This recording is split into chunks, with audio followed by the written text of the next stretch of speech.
Hello student, स्वागत है आपका आईसीटी वर्चुअल क्लासेस में। मैं हूं कविता, आपकी science teacher. Class previous lecture में हम यहां पर क्वेश्चन पेपर सॉल्व कर रहे थे। आपने 2023 का क्वेश्चन पेपर देखा जिसमें आपने कुछ क्वेश्चंस को सॉल्व कर लिया है। कुछ और क्वेश्चन बचते हैं जिसमें हम बायो का पोर्शन देख रहे थे। जो बायो से रिलेटेड क्वेश्चन है वो यहाँ पर सॉल्व करेंगे। जितने भी क्वेश्चन बचे हैं वो आज हम यहाँ पर सॉल्व करेंगे। तो आइए चलते हैं स्मार्ट बोर्ड की तरफ और अपने क्वेश्चन को एक बार देख लेते हैं। चलिए, तो सबसे पहले हमने क्वेश्चन पेपर को देखा था। आप सभी ने क्वेश्चन पेपर को देखा होगा, चेक किया होगा। ठीक है, मैंने आपको प्रीवियस लेक्चर में क्वेश्चन पेपर दिखाया था। हमने देखा था कि क्वेश्चन पेपर का पैटर्न कैसे होता है। ठीक है, आपको कहा गया था कि जो निर्देश आपको स्टार्टिंग में दिए गए हैं वो निर्देश आपको पढ़ने हैं। कि जो क्वेश्चन पेपर है, यानी कि फॉर एग्जांपल आपको कहा गया है कि क्वेश्चन नंबर 1 से लेके क्वेश्चन नंबर 8 तक, क्वेश्चन नंबर 8 तक एक एक नंबर के क्वेश्चन हैं। उसके बाद क्वेश्चन नंबर इतने से लेके इतने तक क्वेश्चन, दो दो नंबर के क्वेश्चन आपके पास आते हैं। इसी के साथ आपको ये भी बताया जाता है कि कितने नंबर में आपको कितने शब्दों में अपना आंसर लिखना है। यानी कि आप जो आपका क्वेश्चन का नंबर है, यानी कि कितने नंबर का आपका क्वेश्चन आता है, उसी हिसाब से आपको आंसर वहां पर लिखने हैं। ठीक है, सबसे पहले हमारे पास एमसीक्यूज आते हैं, यानी कि बहुविकल्पी प्रश्न आते हैं। अब आपने देखा जो आपका साइंस का पेपर होता है, हमने प्रीवियस लेक्चर में भी ये चीज़ें डिस्कस की हैं कि आपके जो सब्जेक्ट होते हैं वो 3 सब्जेक्ट यहाँ पे इंक्लूड होते हैं। कौन कौन से हैं? फिजिक्स है, केमिस्ट्री है और बायोलॉजी है। ठीक है, हम यहाँ पर बायोलॉजी का पोर्शन सॉल्व कर रहे होंगे। आपने केमिस्ट्री और फिजिक्स वाला पोर्शन भी यहाँ पर सॉल्व किया होगा। तो आपने एमसीक्यू में देखा जितने आपके पास बायो से क्वेश्चन आए थे वो हम क्या कर चुके हैं, डिस्कस कर चुके हैं। अब हम यहाँ पर देखेंगे प्रश्नों को, प्रश्न कितने नंबर के हैं और किस प्रकार से आप उनके आंसर लिख सकते हैं। जैसे कि क्वेश्चन नंबर 5 आपके पास आया था, आपसे कहा गया था उच्च संगठित पादप में वहन तंत्र के घटक क्या हैं, यानी कि what are the components of the transport system in highly organised plant. जो हायर प्लांट होते हैं उनमें आपको बताना था ट्रांसपोर्ट सिस्टम क्या होता है। ट्रांसपोर्टेशन के बारे में समझा आपने, परिवहन के बारे में समझा है। तो परिवहन किस प्रकार से होता है आपको ये बताना था। आपने कहा था कि परिवहन के लिए जो प्लांट्स होते हैं उनमें 2 प्रकार के ऊतक होते हैं, जाइलम और फ्लोएम। ठीक है, 2 ऊतक होते हैं। जाइलम और फ्लोएम में क्या होता है, ट्रांसपोर्ट होता है। प्रीवियस लेक्चर में आप ही लोगों में से कुछ बच्चों ने बताया था जाइलम क्या करेगा, पानी का परिवहन करेगा और खनिज लवणों का परिवहन करेगा। और ये परिवहन एक दिशीय होता है। ठीक है, नीचे से लेके ऊपर की ओर होता है, क्योंकि जड़ें क्या कर रही हैं, पानी को अवशोषित कर रही हैं और पानी को जो आपके पौधा है उसके सारे पार्ट्स में भेज रही हैं। दूसरा हमने बात की थी किसकी, फ्लोएम की। आपने कहा था जो फ्लोएम है वो क्या कर रहा होगा, यहाँ पर जो भोजन है भोजन का परिवहन कर रहा है। और ये जो परिवहन होगा ये द्विदिशीय होगा, दोनों दिशाओं में होगा, क्योंकि भोजन कहाँ पे बना था, पत्तियों में बना था। और पत्तियों से भोजन को जड़ों तक भी पहुंचाना है तो ऊपर तने और पौधे के जितने पार्ट्स होते हैं उन सभी पार्ट्स में पहुंचाना है। अब आपके पास क्वेश्चन ये आता है कि ये जो ऊतक हैं जाइलम और फ्लोएम में किस प्रकार के ऊतक हैं। आपने पादप ऊतकों के बारे में पढ़ा था, प्लांट टिश्यू के बारे में आपने पढ़ा था। आपने कहा था मेरिस्टेमेटिक टिश्यू है और परमानेंट टिश्यू है, यानी कि विभज्योतक ऊतक हैं और स्थायी ऊतक हैं। अब आपको ये बताना है कि जाइलम और फ्लोएम किस प्रकार के ऊतक हैं। किन बच्चों को आता है वो हैंड रेज कीजिए अपना। चलिए, जीआईसी भनबोलपुर बच्चे माइक लीजिए अपना। Good afternoon ma'am. Good afternoon बच्चे, नाम बताइए अपना। Ma'am my name is Javed. Javed. Javed, आपको ये बताना है कि जो जाइलम और फ्लोएम है ये किस प्रकार के ऊतक हैं। मैम ये स्थायी ऊतक है मैम। स्थायी ऊतक हैं, वेरी गुड, बहुत अच्छे। अब स्थायी ऊतक 2 प्रकार के हमारे पास आए थे। हमारे पास आए थे सरल स्थायी ऊतक और जटिल स्थायी ऊतक। तो इन दोनों में से किस प्रकार के ऊतक हैं? सरल नहीं मैम, जल जल देखिए जटिल। देखिए, जटिल। ठीक है, वेरी गुड, बिल्कुल सही आंसर आपने किया है। आपने कहा कि जो आपके पास प्लांट टिश्यू आए थे, प्लांट टिश्यू आए थे वो 2 प्रकार के आए थे। ठीक है, बहुत डिटेल में नहीं जाएंगे, एक समरी आपको बता रही हूँ। वो थे आपके पास मेरिस्टेमेटिक टिश्यू जिसे आप विभज्योतक ऊतक कहते हैं, और परमानेंट टिश्यू जिसे आप क्या कहते हैं, स्थायी ऊतक कहते हैं। अब परमानेंट टिश्यू 2 प्रकार के आपके पास थे। आपने कहा था सिंपल परमानेंट टिश्यू यानी कि सरल स्थायी ऊतक, और दूसरा आपके पास था कॉम्प्लेक्स परमानेंट टिश्यू यानी कि जटिल स्थायी ऊतक। और जो कॉम्प्लेक्स परमानेंट टिश्यू है वो फर्दर आपके 2 आपके पास आए थे। उसमें आपने कहा था जाइलम एंड फ्लोएम। जाइलम और फ्लोएम। ठीक है, वेरी गुड। अब देखिए आपको करना क्या है, आपको ये देखना है कि जो मेरिस्टेमेटिक टिश्यू है जो विभज्योत, बैठिए आप जावेद, आपने बिल्कुल सही आंसर किया है। अब आपको क्वेश्चन को सॉल्व कैसे करना है। देखिए क्वेश्चन पेपर जब भी सॉल्व करते हैं हमने कहा हम सिर्फ क्वेश्चन को सॉल्व नहीं करेंगे, उस क्वेश्चन से जितने भी संभावित आपके प्रश्न बन रहे हैं वो सारे ही प्रश्न आप सॉल्व करेंगे। अब आपको करना क्या है, प्लांट टिश्यू आपका यहाँ पर आया है तो प्लांट टिश्यू के बारे में पूरा पढ़ेंगे। क्या होते हैं विभज्योतक ऊतक, कितने प्रकार के होते हैं, कितने प्रकार के होते हैं? अगर मैं आपसे पूछूं मेरिस्टेमेटिक टिश्यू कितने प्रकार के होते हैं, कितने बच्चों को आता है? सिर्फ हैंड रेज कीजिए अपना। मैं आपसे कहूँ विभाजोतक ऊतक कितने प्रकार के होते हैं, तो कितने बच्चों को आता है? बच्चे आप लोग ध्यान दीजिए, ठीक है। तो मेरिस्टेमेटिक टिश्यू 3 प्रकार के होते हैं, जिसमें आपने कहा एपिकल मेरिस्टेम, लेटरल मेरिस्टेम और इंटरकैलरी मेरिस्टेम, ठीक है। इसका जो मुख्य कार्य है वो है वृद्धि। जो मेरिस्टेमेटिक टिश्यू है उसका मुख्य कार्य होता है वृद्धि। परमानेंट टिश्यू आपको बता दिए गए हैं। अब आपको ये देखने की सिंपल परमानेंट टिश्यू यानी कि सरल स्थायी होता है कितने प्रकार के होते हैं, फिर से आपके पास 3 प्रकार के आएंगे, ठीक है। पैरेन्काइमा, कोलेनकाइमा और स्क्लेरेन्काइमा। इसके आपके पास फर्दर इतना पॉसिबल नहीं है कि हम हर क्वेश्चन से रिलेटेड सारे क्वेश्चंस को यहाँ पर एक्सप्लेन कर सकें। मैं आपको जो क्वेश्चन बता रही हूँ आप नोट करते रहेंगे कि आपको इससे रिलेटेड क्या क्या क्वेश्चन यहाँ पर करने हैं, ठीक है। इतना समझ लिया आपने, क्योंकि हम ये क्वेश्चन सॉल्व कर भी चुके हैं। नेक्स्ट हमने कहा फोटोसिंथेसिस क्या है, यानी कि प्रकाश संश्लेषण क्या है। प्रकाश संश्लेषण के लिए पौधा कच्ची सामग्री कहाँ से प्राप्त करता है? बहुत इजी प्रश्न है, बहुत इजी क्वेश्चन है। क्लास 7 का ये क्वेश्चन आपके पास आया है, ठीक है।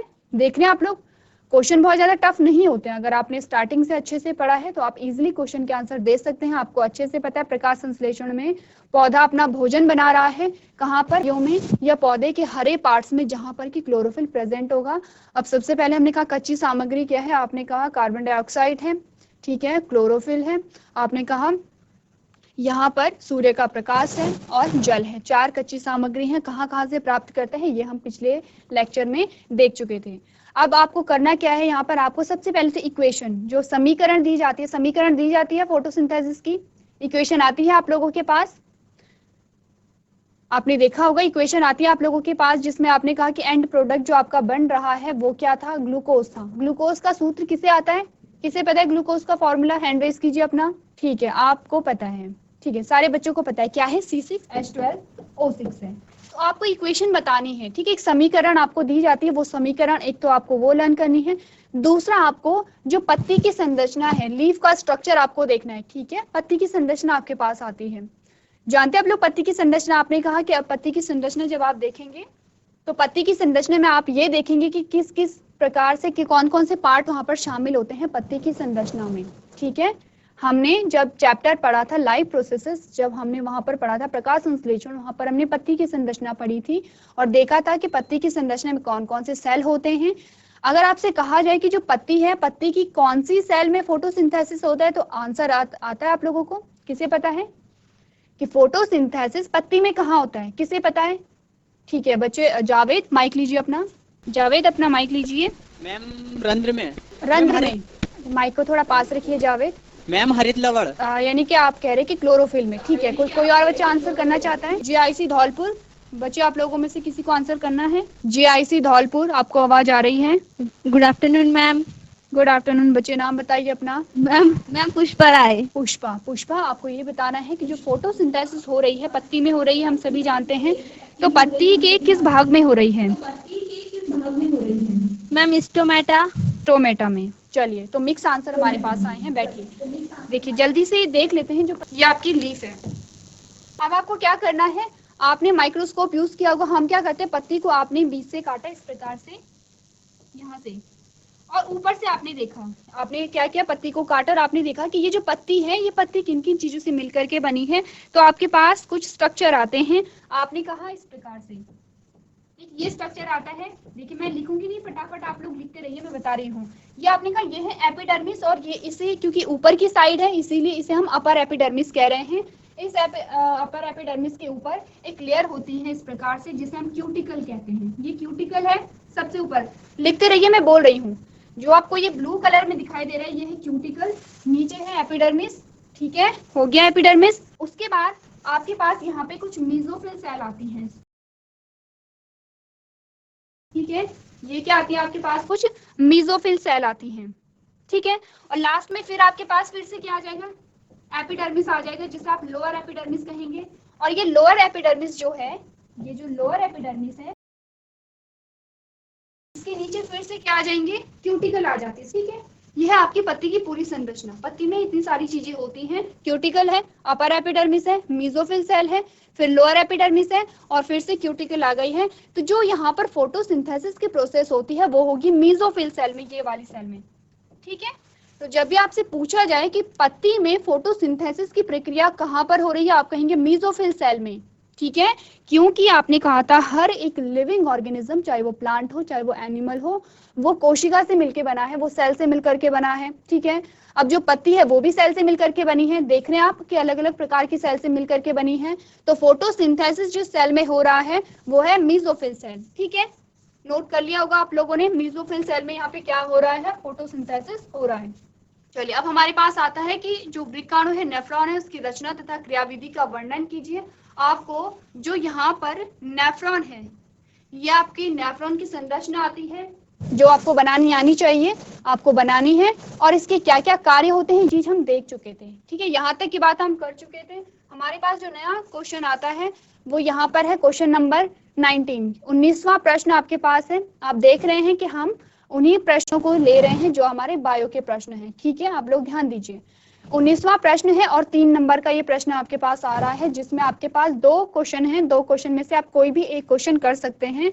आपको पता होगा अथवा में अगर आपके पास प्रश्न आता है तो इसका मतलब है या तो आप ऊपर वाला प्रश्न कीजिए या नीचे वाला कीजिए, जो भी आपको आता है। लेकिन हम यहाँ पर दोनों ही सॉल्व करेंगे। ठीक है, सबसे पहले मानव पाचन तंत्र का स्वच्छ चित्र बनाइए तथा इसमें निम्नलिखित भागों को दर्शाइए। आपको जो डाइजेस्टिव सिस्टम है वो बनाना है। बहुत इजी क्वेश्चन है बच्चे। ठीक है, आपको सिर्फ डायग्राम बनाना है और डायग्राम में आपको क्या बताना है, स्टमक कहाँ पर है, लिवर कहाँ पर है और लार्ज इंटेस्टाइन कहाँ पर है। तो आप हैंड रेज कीजिए कितने बच्चे इसका आंसर कर सकते हैं। बहुत इजी है।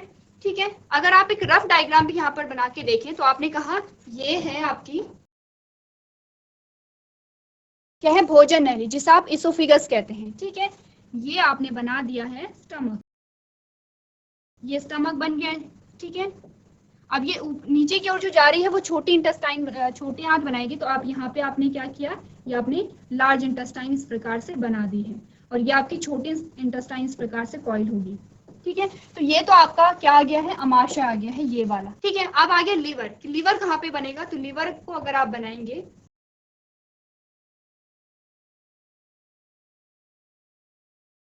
ये है आपका लीवर। ठीक है, ये लीवर आपका बन गया है और ये आपकी बड़ी आंत बन गई है। इजी है, बहुत ज्यादा टफ नहीं है। ये है आपके पास डायग्राम। तो जिस बच्चे को नहीं आता है वो फटाफट से डायग्राम नोट कर लो। ये है आपकी भोजन नली। ठीक है, जिसे आप इसोफिगस कहते हैं। इससे पहले आपके पास फेरेंक्स आता है, इससे पहले आपके पास माउथ और बक्कल कैविटी आती है। ठीक है, मुख और मुख गुहा आया, पहला फेरेंक्स आया। ठीक है, उसके बाद भोजन नली आई जिसे आप इसोफिगस कहते हैं। उसके बाद आपका स्टमक आया जिसे आप अमाशय कहते हैं। अमाशय के बाद आप देख रहे हैं ये है पैनक्रियाज, ये है लिवर। कौन, ये है लिवर। पैनक्रियाज आपका कहाँ पे आता है, जो आपका स्टमक है, यहाँ पे आपको पैनक्रियाज नहीं दिखाई दे रहे, जैसे कि आपको सारे ही पार्ट्स देखने। ठीक है, आपको क्या करना है, सारे ही पार्ट्स देखने। ये है स्टमक, ये है स्टमक। ठीक है, पैनक्रियाज कहाँ पे होगा, यहाँ पे इस प्रकार से एक पत्ती जैसी संरचना आपको दिखाई मिलती है यहाँ पर पेट के नीचे। जो आपका अमाशय के नीचे होता है वो होता है पैनक्रियाज। ठीक है, पैनक्रियाज के बाद आपने कहा ये है पैनक्रियाज। लिवर आपको मिल गया, ये लिवर है। छोटी आंत कौन सी होगी, ये है आपकी स्मॉल इंटेस्टाइन। जो अंदर की ओर है वो है आपकी छोटी आंत, जो बाहर की ओर है, ये जो बाउंड्री है आपकी, ये है लार्ज इंटेस्टाइन। ठीक है, ये है लार्ज इंटेस्टाइन, ये वाली। लास्ट में आपको रेक्टम और एनस यहाँ पर मिलता है। तो आपने क्या करना है, फटाफट से देखिए, जो डाइजेस्टिव सिस्टम है उसे आप ड्रॉ कीजिए एक बार। चलिए, नोट कर लिया आप लोगों ने, चलिए कर लिया आप लोगों ने नोट। अब देखें अगला प्रश्न आपके पास क्या आ रखा है। अगला प्रश्न अगर आप पढ़ेंगे तो इसमें आपसे कहा गया है कि पुष्प की अनुदैर्ध्य काट का स्वच्छ चित्र बनाइए तथा इसमें निम्नलिखित भागों को अंकित कीजिए। यानी कि draw a neat and clean diagram of a longitudinal section of a flower and label the following parts in it.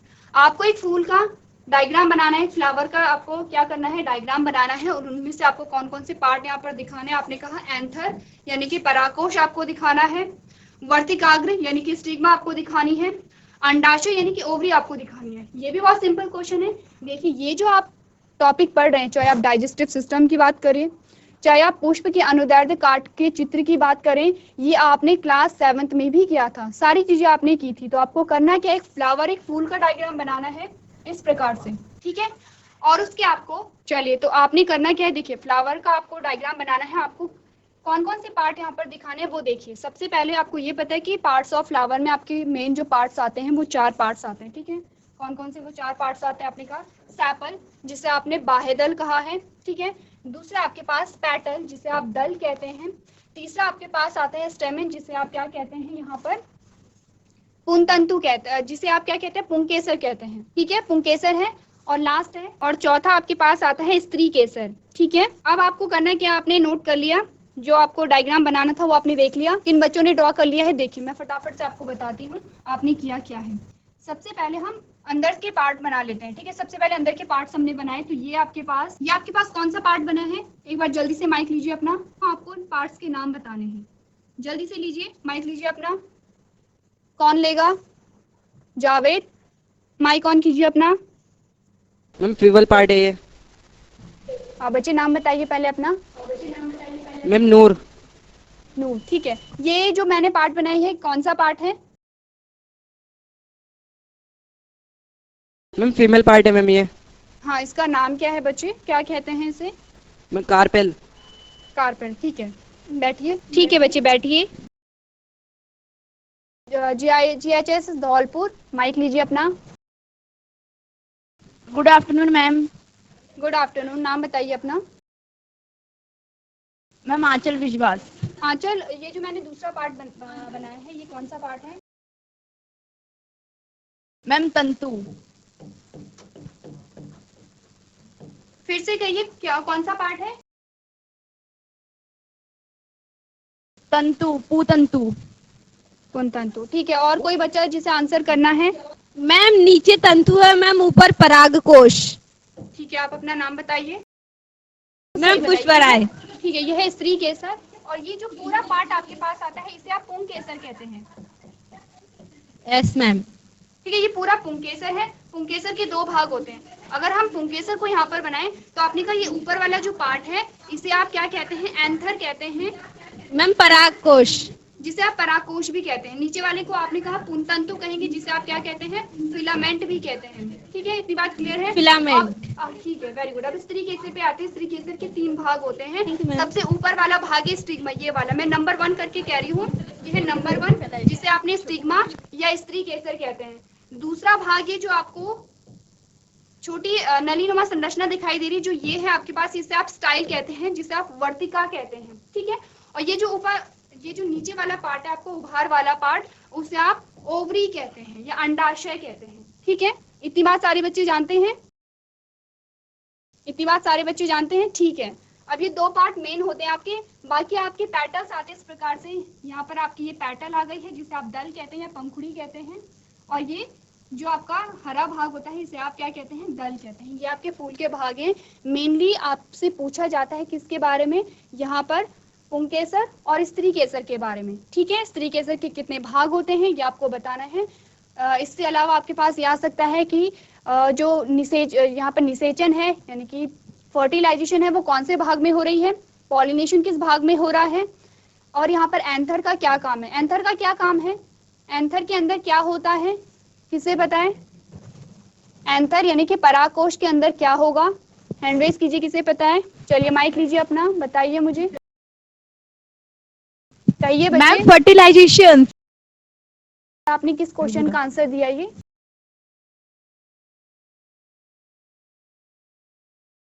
Ma'am आपने जो पूछा वो मैंने कहा जो परागकोश होते हैं, परागकोश के अंदर क्या होता है, ये प्रश्न था बच्चे। परागकण। परागकण, वेरी गुड, ठीक है। भनबोलपुर, यही आंसर है आपका भी? ठीक है, चलिए बैठिए, वेरी गुड। बहुत इजी है, ठीक है। फ्लावर का डायग्राम हो गया है। अब नेक्स्ट हमारे पास जो क्वेश्चन आता है वो है परितंत्र से आप क्या समझते हैं? परितंत्र में अपमार्जकों की क्या भूमिका है, यानी कि what do you understand by ecosystem? आपको बताना है इकोसिस्टम क्या होता है। दूसरा क्वेश्चन इसी में ऐड है, what is the role of decomposers in the ecosystem, यानी कि इकोसिस्टम क्या है और इकोसिस्टम में डिकम्पोजर्स की क्या भूमिका है, अपघटकों की क्या भूमिका है, वो आपको बतानी है। अब ये बताइए कितने बच्चे इस क्वेश्चन का आंसर कर लेंगे? हैंड रेज कीजिए अपना। इकोसिस्टम के बारे में आपको बताना है और अपघटकों के बारे में, यानी कि डिकम्पोजर्स के बारे में आपको बताना है। कितने बच्चों को आंसर आता है? GIC भनबोलपुर, हैंड रेज पहले कितने बच्चों को आता है? ज्यादा बच्चों को नहीं आता है, तो हम आंसर पढ़ लेते हैं, ठीक है। इसी के साथ आपका अथवा में प्रश्न दिया गया है, उसे भी एक बार देख लेते हैं। आपको कहा गया है कि पोषी स्तर क्या है? व्हाट आर ट्रॉपिक लेवल्स, एक आहार श्रृंखला का उदाहरण दीजिए तथा इसमें विभिन्न पोषी स्तर बताइए। तो सबसे पहले परितंत्र को समझते हैं। क्या है परितंत्र? बहुत इजी, आपने कहा an ecosystem is a system form through the interaction between living organism with each other and the environment, both physical and chemical, in which they live through energy transfer। क्या है इकोसिस्टम? आपने कहा पारिस्थितिकी तंत्र एक ऐसी प्रणाली है जो जीवित जीवों के एक दूसरे के साथ और पर्यावरण भौतिक और रासायनिक दोनों के बीच बातचीत के माध्यम से बनती है, जिसमें वे ऊर्जा का स्थानांतरण करते हैं। ठीक है, ये डेफिनेशन है परितंत्र की। अब आपको करना क्या है, देखिए आपको जो इकोसिस्टम है उसके बारे में पढ़ के आना है। इकोसिस्टम क्या है, इकोसिस्टम परितंत्र के कौन कौन से घटक होते हैं वो आपको पढ़ के आने हैं। ठीक है, इसके अलावा आपको कहा गया है कि जो यहाँ पर ट्रॉपिक लेवल है यानी कि पोषी स्तर है, दूसरा आपके पोषी स्तर के बारे में कहा गया है। पोषी स्तर क्या है उसके बारे में आपको बताया गया। तो एक बार पढ़ लेते हैं पोषी स्तर क्या होता है। आपने कहा द पोजिशन लेवल और position in the food web, a food chain और a ecological pyramid is known as a trophic level. क्या होते हैं ट्रॉपिक लेवल? आपने कहा खाद्य जाल, खाद्य श्रृंखला या पारिस्थितिकी पिरामिड में स्थिति स्तर या स्थिति को पोषी स्तर के रूप में जाना जाता है। ये बताइए खाद्य जाल समझते हैं क्या होता है? खाद्य जाल समझते हैं आप लोग क्या होता है? चलिए जावेद माइक ऑन कीजिए अपना। मैम बहुत सारी खाद्य श्रृंखलाओं का एक जाल। देखिए खाद्य, ठीक है जावेद ने जैसे हमें बताया खाद्य श्रृंखला क्या होती है, जैसे कि ए अपने खाने के लिए बी पर निर्भर है, बी सी पर निर्भर है, सी डी पर निर्भर है, ये चेन बना रहे हैं, तो इसी को हम एक खाद्य जाल कहते हैं। और खाद्य जाल बहुत सारी क्या होती है, खाद्य श्रृंखला मिल करके खाद्य जाल को बनाते हैं। बहुत सारी फूड चेन, ऐसे ही बहुत सारी चेन होंगी और बहुत सारी चेन एक दूसरे से कनेक्टेड होती है, एक दूसरे से संबंधित होती हैं, जो मिल करके फूड वेब बनाती हैं, खाद्य जाल बनाती हैं। देखिए हम यहाँ पर वो क्वेश्चन ज़्यादा सॉल्व करेंगे जो क्वेश्चन आप समझने की तौर पर वो जो इम्पोर्टेंट है, जैसे कि ऐसे क्वेश्चन इकोसिस्टम हो गया है, ठीक है, ट्रॉपिक लेवल हो गया है, ये क्वेश्चन आप पढ़ेंगे आपको समझ आ जाएगा। तो ट्रॉपिक स्तर में आपको क्या क्या बताएगा, उत्पादों को द्वारा बनता है। ठीक है, ये आप जानते हैं कि पहला जो यहाँ पर क्या होगा पोषी स्तर होता है, तो सबसे पहले प्रोड्यूसर्स आते हैं, उत्पादक आते हैं, ठीक है, क्योंकि क्या करेंगे वो भोजन। दूसरे में क्या आते हैं, दूसरे पोषक स्तर का निर्माण प्राथमिक उपभोक्ता करते हैं। प्राथमिक उपभोक्ता क्या हुए, वो उपभोक्ता जो उत्पादकों को खाएंगे।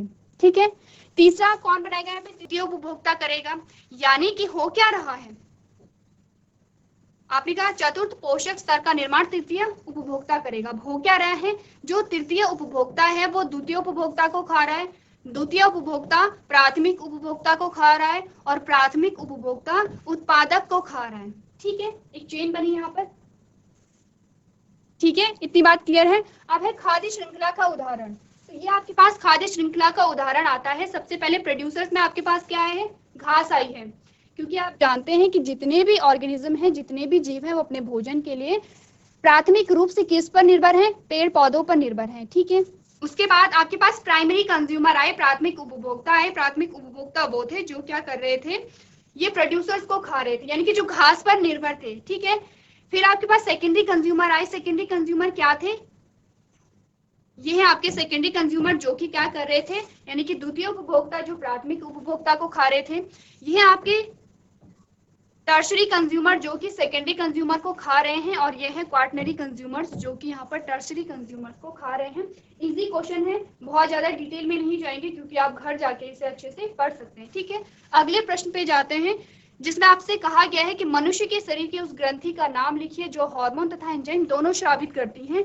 ये भी बहुत इजी क्वेश्चन है। कहाँ से आया है, जो आपका डाइजेस्टिव सिस्टम है, जो आपका पाचन तंत्र है, वहां से ये क्वेश्चन आया। बताइए कौन इस क्वेश्चन का आंसर देगा। 1 नंबर का क्वेश्चन है, आपको क्या बताना है, उस ग्लैंड का, उस ग्रंथि का नाम बताना है। जीआईसी बाणों वाला, आप में से कितने बच्चों को इस क्वेश्चन का आंसर आता है? बच्ची जल्दी बताइए, आप में से कितने बच्चों को इस क्वेश्चन का आंसर आता है। मनुष्य के शरीर में उस ग्रंथि का नाम बताना है जो हार्मोन और एंजाइम दोनों स्रावित करती है। इस क्वेश्चन का सिंपल सा मतलब है कि उस ग्रंथि का नाम बताइए जो कि एंडोक्राइन ग्लैंड भी है और एक्सोक्राइन ग्लैंड भी है, यानी कि अंतःस्रावी ग्रंथि भी है और बहिःस्रावी ग्रंथि भी है। जान, आप में से कौन बच्चा मुझे इस क्वेश्चन का आंसर देगा? किसी बच्चे को नहीं पता? उस ग्लैंड का नाम है पैनक्रियाज। ठीक है, इस क्वेश्चन का आंसर क्या होगा आपका, पैनक्रियाज। पैनक्रियाज एक ऐसी ग्रंथि है जो हार्मोन और एंजाइम दोनों ही स्रावित करेगी। ठीक है, इतनी बात क्लियर है? बहुत इजी क्वेश्चन था।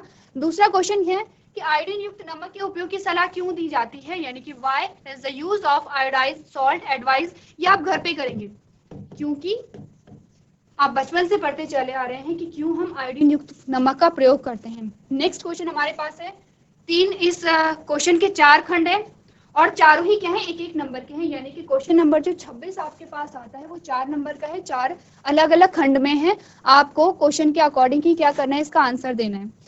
फिर आपने कहा कि समजात और समरूप अंगों के एक एक उदाहरण लिखिए, यानी कि right one example each of homologous and analogous organs. चलिए, ये आपका आंसर था कि आपको आयोडीन युक्त नमक क्यों लेना है, ये आप एक बार घर पे देखेंगे। ठीक है, देखते हैं समजात यानी कि एनालॉगस और होमोलोगस ऑर्गन्स के बारे में पढ़ते हैं।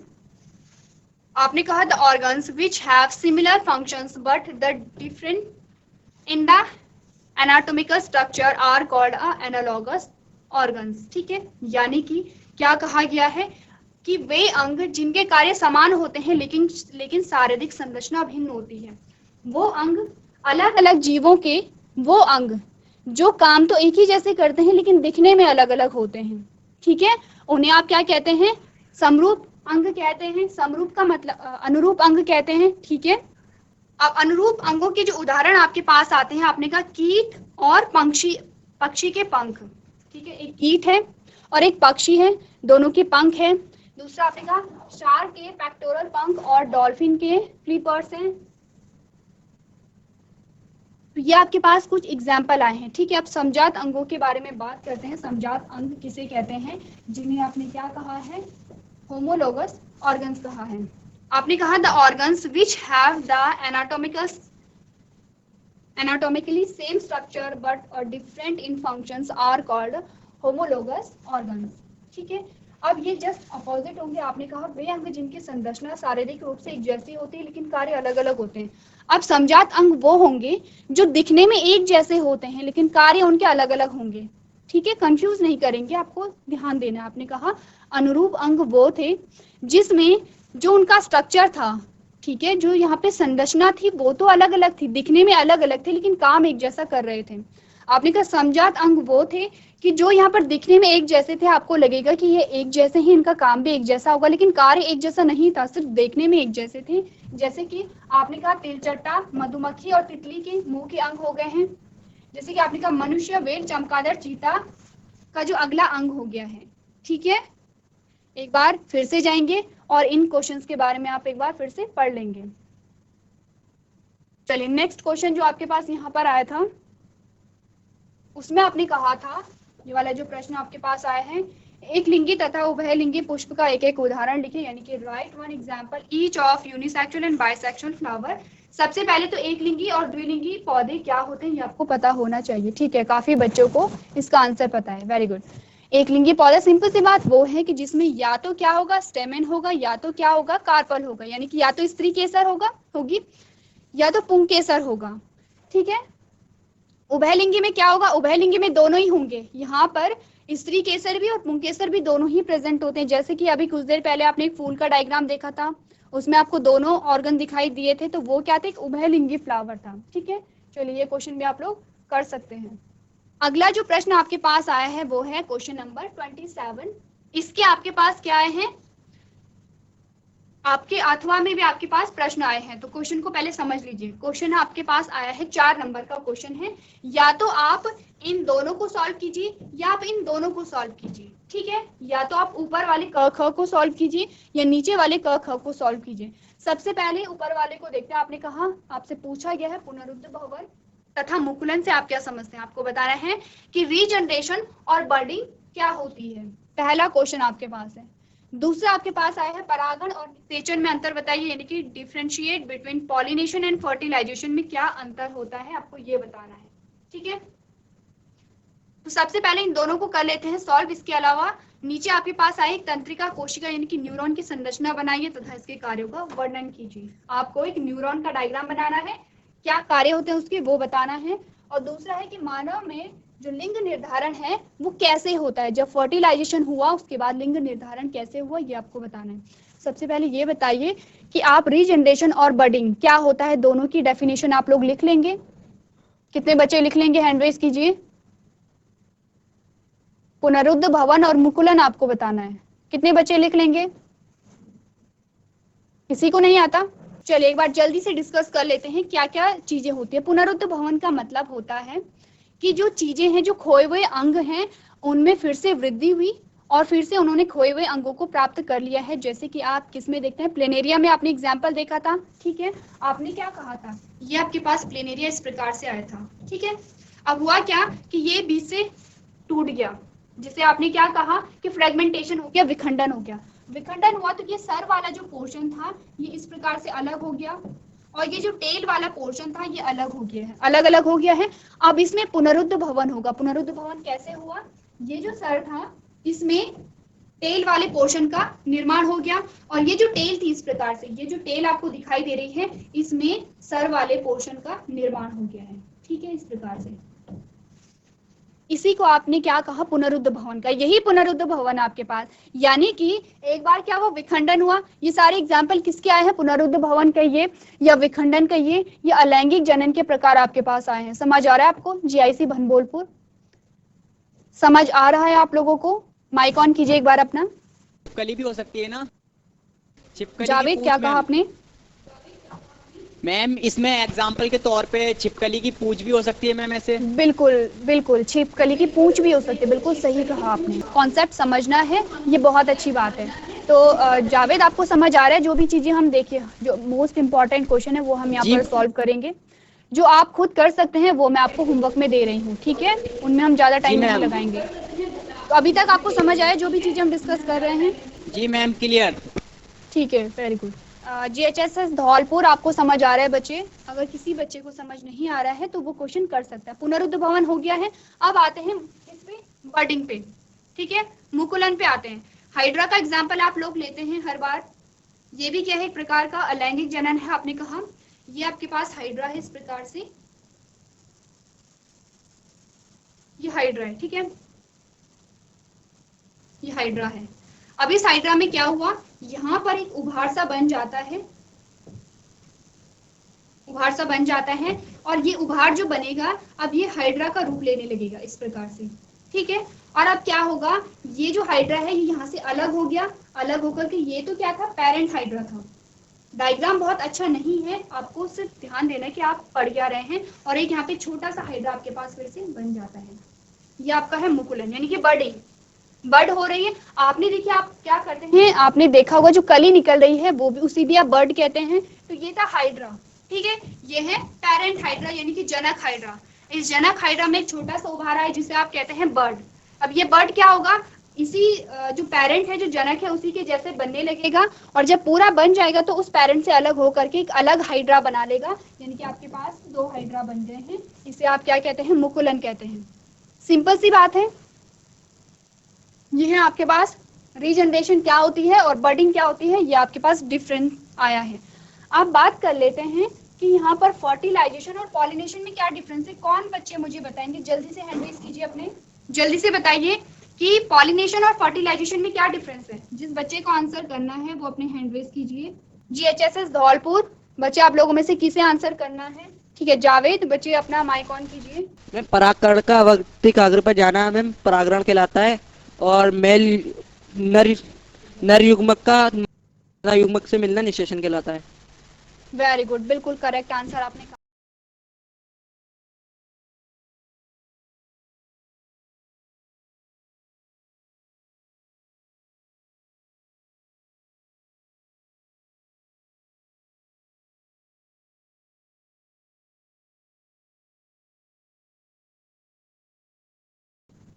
वर्तिकाग्र पर गए हैं, ये क्या है, पॉलिनेशन है, ठीक है। अब आपने करना क्या है, जब आप आंसर कर रहे होंगे, आपने कहा कि अंतर जब आप लिख रहे होंगे, आपने सबसे पहले अंतर में तो डायग्राम बनाना है। बिना डायग्राम बनाए कोई नहीं आएगा, अलग अलग बनाएंगे, एक में नहीं बनाएंगे। मैंने एक में ही बता रखा है, पॉलिनेशन हो गई है और यहीं पे मैंने बताया फर्टिलाइजेशन हो गई। आपको अलग अलग कॉलम बनाने हैं, अलग अलग डायग्राम बनाने, ठीक है। समझ रहे हैं आप लोग कितनी बात, ठीक है। चलिए अब नेक्स्ट क्वेश्चन देखते हैं। आप ये बताइए कि न्यूरॉन का डायग्राम बनाना किसे आता है? ठीक है, वेरी गुड, सारे बच्चों को आता है। ठीक है, अब हम ये क्वेश्चन आप क्या करेंगे, कर सकते हैं, तो हम इसे सॉल्व यहाँ पर नहीं कर रहे हैं। अब आपको जो क्वेश्चन नंबर ख है आपका कि मानव में जो लिंग निर्धारण है वो कैसे होता है, ये कौन बच्चा कर लेगा? कितने बच्चों को आता है ये? ठीक है, कुछ बच्चों को आता है। ठीक है, जीआईसी भनबोलपुर। ठीक है, जावेद माइक लीजिए अपना। बच्चे माइक को फिर से 23वां जोड़ा कहिए। जो होता है मैम, जो 23वां जोड़ा जो होता है उसके कारण होता है मैम ये। ठीक है, वेरी गुड, जिसे आप क्या कहते हैं, सेक्स क्रोमोसोम कहते हैं। तो चलिए बैठे एक बार। नहीं है तो आपने कहा एक मेल गैमीट बना, एक फीमेल गैमीट बना।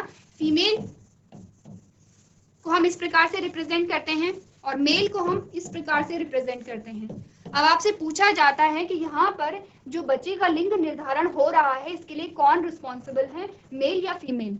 इस क्वेश्चन का आंसर आपको करना है। तो आपने कहा कि क्या होगा कि यहाँ पर मेल होगा या फीमेल होगा, इसके लिए जो मेल होता है, मेल का वाई क्रोमोसोम क्या होता है, रिस्पॉन्सिबल होता है।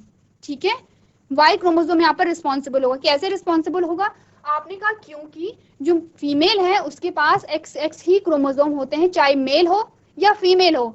यहाँ पर जो आपके पास ऑफस्प्रिंग आती है, संतति आती है, आपने कहा चाहे यहाँ पर गर्ल हो या यहाँ पर बॉय हो, फीमेल क्या करेगी, फीमेल ने एक्स क्रोमोसोम ही देना है दोनों को। ठीक है, दोनों को क्या देगी, एक्स क्रोमोसोम ही देगी। आपने कहा एक एक्स क्रोमोसोम यहाँ से आया इस गर्ल के पास और एक एक्स क्रोमोसोम कहाँ से आया, इसके फादर से आया। ठीक है, तो ये गर्ल हो गई है। बॉय में भी क्या हुआ, जो फीमेल थी, फीमेल ने क्या किया, एक्स क्रोमोसोम को ही दिया है। अब यहाँ पर देखिए, अगर हम पूरा क्वेश्चन सॉल्व करें, आपने कहा अगर फीमेल ने एक्स क्रोमोसोम दिया और मेल ने भी एक्स क्रोमोसोम दिया तो यहाँ पर फीमेल बनी। ठीक है, फिर अगर आपने कहा कि यहाँ पर फीमेल ने एक्स क्रोमोसोम दिया और मेल ने अगर यहाँ पर एक्स क्रोमोसोम दिया तो फिर भी यहाँ पे क्या बनेगी, गर्ल होगी। ठीक है, फीमेल होगी।